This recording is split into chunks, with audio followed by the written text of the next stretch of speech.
But the good thing about it, these are valuable times. You know what I'm saying? I'm growing up at 38. It sucks because it's the first time I actually really been alone by myself without having to like hear anybody or worry about what other people think. So now I'm more aware of how people think. So when I'm at work or if I'm at the gym, I'm more in tune to understand like, okay, well, just because I'm uncomfortable doesn't mean that I need to make somebody else uncomfortable. Before when my back was hurting, my ankles were hurting, my feet was hurting, everything, I was so irritable, and I was just like, maybe not the nicest person, at all times. As I got tighter and I got away from my dreams, I saw that I was able to do this thing, but I couldn't do it because my body wasn't allowing me to. So I was really pissed off with myself. So I used to just spend time in the gym all day just trying to figure it out, but not knowing that lifting weights wasn't going to answer hit that bell if I didn't do it the way I didn't want to do it. So I was doing the things that make my ego feel good instead of actually making my body feel good. And I'm realizing just because these people were yapping doesn't mean if my body was in shape that I wouldn't have been, I wouldn't have listened to it. I wouldn't have responded the way I did, if I felt the way I feel now. And it's sad that at 38, I didn't realize this at 28, and I probably did. That's what made me so mad when I was in the military also. But I really realized at 38 that I probably should have known this at like 25, 20, 19, maybe really 16. I should have just seen these things and been able to kind of call them out and like, not call them out, but like be more mature about it and not so verbalize, the fact that somebody's doing something that I wouldn't do, I wouldn't call solid to me, I wish I had the strength to actually like get up and like get my own place, and like at like 16, 17, but it is what it is now. But I see that I needed to excommunicate a long time ago. And now that I'm able to do it, I can think autonomously, and yeah, I'll be behind, but the cream will rise to the top. If I keep working on the body, my mind, my everything, my, stretching and my yoga and my gymnastics, and, if I keep working on everything and just putting a little bit in every pot, every day, when I get there, when I get to where I'm going, and I financially, well, I can get to where I'm going now, but I financially want to get myself right with my crypto before I go anywhere. Let's just be real. I'm just be honest with you. I would rather not buy clothes. I'd rather not be able to buy shoes. I'd rather not buy even underwear, socks, until I get my financials right with crypto. So I'm not worried about, how I'm missing out on things, because you know what? I think that, technology and time and things are gonna be just right when I wake up and I finally am able to start allowing myself to go somewhere and go out and meet people and things like that, other than just in the town, because I haven't left this area since I got here in January 1st, because I'm so dedicated with just fixing myself and my mind, and I got the puppies now, so like I'm just so focused on what I got to do to make myself feel comfortable, so when I do spread out, that I'll be really mentally prepared and financially prepared to not even have to check the the bank account and just be able to boom, let's go. What you want to do? You want to buy this? You want to go here? Blah, blah, blah. Oh, you know what I mean? I want to be able to just, you want to fly here? Let's do that tomorrow. I want, you know what I mean? I know that I'll be able to do that. So I just got to sit my ass down, because I right now I can't just, get a really good paying job. Well, I probably could, but I don't have the computer to build the resume, and I'm being stubborn on not just buying a damn computer. I just need a simple $200 computer, but I don't want to do it because I'd rather build up my crypto, because I know that's gonna work, in the background. And then when I finally do say, all right, it's time, I'll be able to, do that. But I'm meeting good people. I'm meeting people with TikTok. I did a little TikTok with one of the gentlemen that came into the Walmart, and we're gonna link and try to do some more skits and stuff like that. Bro, I'm gonna make use of what I got right here, right now, maximize that, and then I'm gonna, spread out, so, and really show y'all my true personality. People try to make up, when you're not there, people try to make up their own little thoughts and whatever about how you are and who you are. And in all actuality, you should ask me. you know, and a lot of times people can't ask you, so they rather just assume or listen to somebody who thinks they know you. And I've never really truly showed my personality to anybody other than people that were in the military with me, and that's the thing. Not everybody in the military, just a few. Like there's only a handful, but I realized a lot of people. I realized that they're gonna come after you, and I know how to do that. I know how to handle that now because I've grown up a little bit and my body's not in pain. So, and then I got patience with these dogs. Like the dogs have taught me so much about patience. Like I used, like homeboy just Nipsey took off and ran into the field, shimmied out of his collar, and took off to the field. And it was like 2.5 hours trying to get him out. And I was just like, I was telling myself, I'm mad. Oh man, I'm gonna get him when I get him. I'm gonna get him when I get him. And I'm like, you thinking in your head, oh yeah, I'm gonna body slam the hell out of this dog when I get him. But then I got him. I was like, he's just being a puppy, bro. Like, chill out. So like, I just gotta look at situations that I'm in. Like, calm down, bro. Like, I'm dealing with the puppies. I'm dealing with some people that don't know me or already maybe just feel some kind of way. I had a conversation with one of the coaches at work, and they said that I might come off aggressive or this and that or whatever to people, and I just said, okay. Usually I would just get mad. I'd be like, what the hell? Da, da, da, da. And now I'm just like, okay, I get it. I said, I just hope they don't get too nervous when I get back to 250. But I'm learning, man. I was very arrogant, naive, but I was making headway, back in the day. And that was also because I was so closed-minded, I was just not closed-minded, but I was open-minded, but naive and ignorant. I call it, genuinely, because it was genuine. It was heart, it's from love, but I was ignorant. I meant well, but I was just ignorant, because I didn't learn anything in life before those things happened. But now, being away, being able to see and think for myself and have to, figure out life on my own, I'm starting to see, like I said, the true value of life and words and how I see the YouTubes, Instagrams, especially Instagram. They say the tongue is mighty, it's really a sword. And I'm like, so everything that I say can be twisted and turned and flipped upside down. And a lot of the times people know that, so they keep they stay quiet. I was always just saying something, and I didn't know the depths of what I was trying to say. I didn't know, if it would cut anybody, and I really didn't give a damn. And I'm wondering, was that because of sports or my looks or what was it? So now I'm trying to put everything together.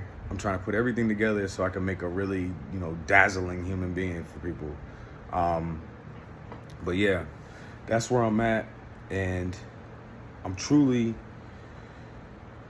pissed off I'm in the situation. But it is what it is, what God intended for me. So like I said in my last video, I'm facing it. And I'm gonna make the most out of it. And thank God I got crypto. Thank God I got crypto, because if I had to work, like get 3 jobs, bro, my body, I wouldn't be here no more. I'm telling you, bro, I don't even like working a little job. So like, I can only imagine if I was holding down like 3 jobs or, had kids and, a wife and, oh my God, what? I would be the most miserable person on the planet. So I'm glad that I did take my time and was somewhat smart enough to not have kids, because they're needy. And when I get to where I'm needy as hell too. So when I get to where I'm going, I know that I'm gonna be able to be financially able to, get their needs and mine and my wife or, fiance or girl, whatever it is, her needs too, because I'm true, I'm honest. I know when I don't have something or I don't, but I also know if you got a solid woman with you, that she'll take on the burden for you too. And you just, she'll boost you up. So I'm gonna be doing that this time around when I finally get to where I'm going, because I know that I'm gonna have to maybe, upgrade a little bit a person if they aren't understanding like I wasn't. I was being upgraded, I was being lifted up, I was being helped, but also being drugged down back at home. So now that we know this, we're not naive, and we're going to just move forward. But I'm still working on his body. Um, I'm still working on his neck. It's starting to get loose. I'm telling you, if you don't have a beanbag chair, sofa, whatever, get one. I've been sleeping on this thing the last 3 or 4 days, and my body is feeling so much better. I think it's like being able to put my arm over here and this arm back here, and then you know what I mean, like sleep a certain way or start stretching before I fall asleep. It's making my body feel so good. It's so therapeutic, so therapeutic. I can't say it again. So therapeutic. I'd rather that than the actual sofa, bro. Cause forget what everybody else trying to do.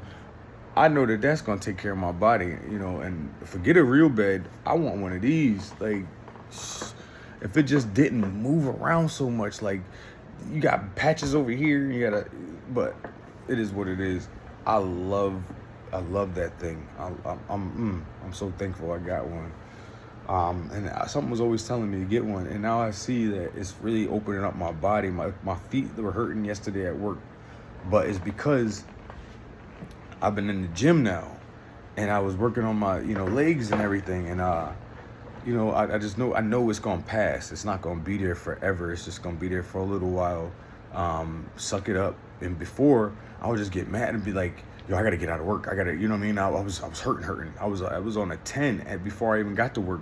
So I was really at a 1,000 by the time I got ready to last hour of work, so now I'm not in pain. I see maybe it's just my patience or me relaxing, or it's just getting away. Like I don't getting out of stressful situations, but I'm feeling so much better, man. So I'm rolling my feet all day. Like I come home, on lunch, and I walk the dog, and I on my break, I walk the dog, and I make sure I take my shoes off and roll my feet. I roll my feet the whole time. I listen to a podcast, roll my feet, and then go brush my teeth. Like I got OCD. I have to like brush my teeth. But anyway, it's because I got a little stain on my tooth, and I'm hurt by it, bro.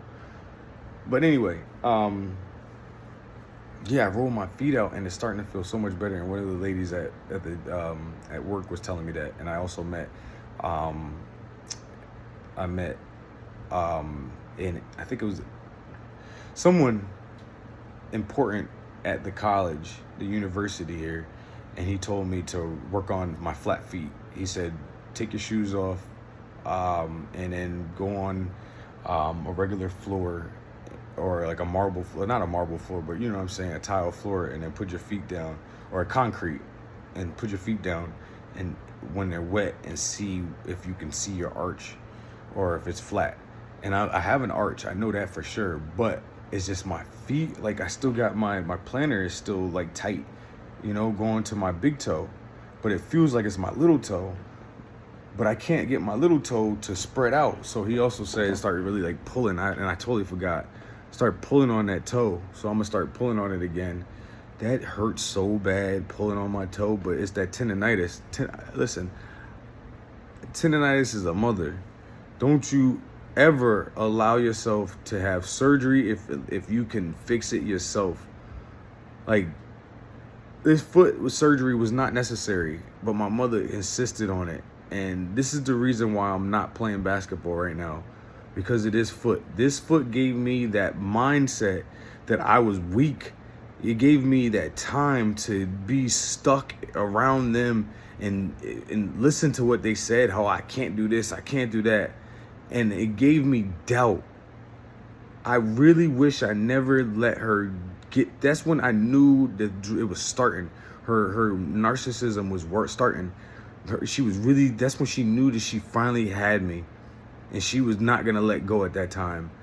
And I didn't pay attention to it. She love bombed me. I remember walking to my foot was in pain. I tried to get off the little whatever it was, Oxycontin, and because I felt like I was going to get addicted to it, and I didn't want to get addicted to it. And I remind you, I was 19 at this time, 18, 19. And I'm like, yo, I can't. So I stopped taking it. and my foot just started hurting so bad where I just started crying. That shit hurt so bad because I was trying to face it. And I got up and I tried to hobble into the kitchen down the hallway, and my mother came out and was like, Marcus, I got it. And that's when she stole my heart, because I was like, oh man. And she came and brought me like, water and everything. Man, I feel like, I don't know if it was love bombing or if it was like genuine, but that's a part of a narcissist, right? So I want to be so, the lover in me wants to be so googly about it. Be like, damn, yo, that, maybe I should have gave her a chance, but then they want you to feel like they're the victim. So I'm like, am I the victim? You know what I mean? That's what they want. They want you to be confused. And like, if I can just keep moving, or if I would have kept moving, I would have never been stuck in the web. But I didn't stop moving. And like now I'm saying to myself, I'm talking about it, but like I'm moving. So I'm keep moving. I allow myself to be down about it. And I started, drinking, and instead of like taking care of business. And I like my father used to say, you got a small window. And I didn't understand what he was saying. I thought he really meant like everybody has a small window. It was like, no, you have a small window because your mom's not gonna let you play basketball after this. That's what he was trying to tell me the whole time, but I didn't understand what he was saying. And like, I didn't think like, oh, 23, no, I'm not gonna be done playing basketball at 23. I can come back at like 30 if I wanted to, you know what I'm saying? And in all actuality, he was trying to tell me, no, this woman's about to try to throw smut all over your name, bro. And I didn't understand what he was trying to tell me. He was kind of like giving me hints, like subtle hints, yo, they're gonna attack you, bro. And it's gonna be people that you don't even pay it mind, but they're gonna attack you. And I didn't. And sure enough, I noticed that like I started hearing what my brother was saying, like, oh, you got this, or you got this. And I see what the things that I was saying to him in like just a genuine way, like, yo, bro, I met this person, or this and that. And I told him how much you loved, their music, blah, blah, blah, blah. And he was taking it as like a slight the whole time. In all actuality, it was like, no, bro, like once I get on, I'm gonna pull you with me. You can meet the person, just be ready. I don't think you quite understand, like everything that I was trying to do, it wasn't just gonna be for me. Like it was gonna be like yours too, bro. Like I don't get, but some people just don't want to see you exceed those levels that they see for themselves. And I get it now, but in all actuality, I would have brought my brother everywhere. You know what I mean? If he was more, down to go and chill with me and see my real true personality, it wasn't trying to be brainwashed by my mother. Like I would have gave him everything in the world. I would have gave him more than I would have got for myself, because I know the sacrifices that he made for me. You know what I mean? Like me just being a little butthead, like me being an empath. I realized the little things that I was doing and saying and just existing was pissing him off. So like I would have paid him back for just, living in my shadow or whatever it was at that time that he was feeling like you big bro me. Like I thought that's what big brothers do. They look out for their brother. No matter what the situation, you go behind it and be like, yo, look out for him. He ain't mean nothing, But he would take it as a slight, like I was disrespecting him. So it was like, I didn't, like I said, I was sheltered and I was just moving, doing what I got to do, doing what made me happy. And I guess it was really like a true slight to him. And I never, ever thought that, in me saying, your kid's gonna have to come to me about basketball, to learn basketball. That was me just trying to like gas him up to like, get him go and play basketball, get serious about training and stuff like that. I didn't understand that. Whatever. You should never have to think this hard about what people that actually truly love you. They should never make you jump through hula hoops and want to see you down and cut your limbs off and try to end your career before it even starts at a young age. They should never do that to you, So if they truly loved you, they would have wanted to see you, get up and be the person that you wanted to be, and would have tried to give you the fuel and the fire to do it. But not everybody's like that, and it's sad that it was my family and I was chosen to be that scapegoat, and people wanted to get revenge on me for something that I never paid attention to. that's what they want to do. And you know what? At the end of the day, we all got to go see God. You go to church, or you believe in God, or you believe in whoever you believe in. You will get back what you the Father had given you. The sin that you have gotten from your father, from not from being ignorant, to not realize that I was just a genuine person, not trying to hurt anybody, but I just didn't know anything. That is what you're gonna get judged by when you get up there, because you went out of your way. And I never went out of my way to do anything to anybody. I mean, I would talk a lot of little junk, because people was bullying me, so I would, kind of joke back, but I never tried to throw anything in anybody's face. So I was just hyping myself up, because I ain't never had a cheerleader. I never had any, a cheerleader, like, other than, one or two people. So I don't know, whatever, it is what it is. I'm not trying to play victim or anything, but I'm just starting to see, like, what I was doing that may have been seen as wrong or a slight to somebody else. So now I'm a lot more understanding when I speak to people. I make sure that I don't come off too aggressive or too brash, or, it's just a whole nother area as well. I think that I took it as a personal slight because it was home, like I said, and I didn't expect people from home to treat me in a such way. But I guess I did something too. So it is what it is. You'll get there first, but I'll make it look better. So I'm not too worried about it. But yeah. Life is funny. It's just funny how everybody come at me though. That's hey. And then they all go do exactly what I do. Like, everybody that go to the gym now, I see motherfuckers that go to the gym, and I be like, yo, you're only in there because of me, right? Because I was doing that way before, and y'all was on the basketball court, and you was laughing at me, talking about I'm on steroids and this and that. And y'all all want to be me now. Everything I was doing, they want to be me now. I'm the car I was driving, everything, they all just copy and paste, bro. Like, what are you doing now that I'm not there and I'm not on my level like I was? Like, you looking for the next person to eat off, right? That's how it goes. I get it. And I was never eating off of nobody. I was just doing what made me happy. I saw something on TV or whatever, and I just genuinely liked it. So I just wore it. You know what I mean? Whatever. These motherfuckers literally are watching you like you're watching TV. Like, they watching TV. Like, it's crazy. And now I get why I should be on the tube. Okay. I get it now. It's called an influencer. I get it. I'm just wait till I allow myself to start getting dressed up and going out again. I can't wait. But I can, because I want my money, and I don't want to be thinking about money when I go out somewhere.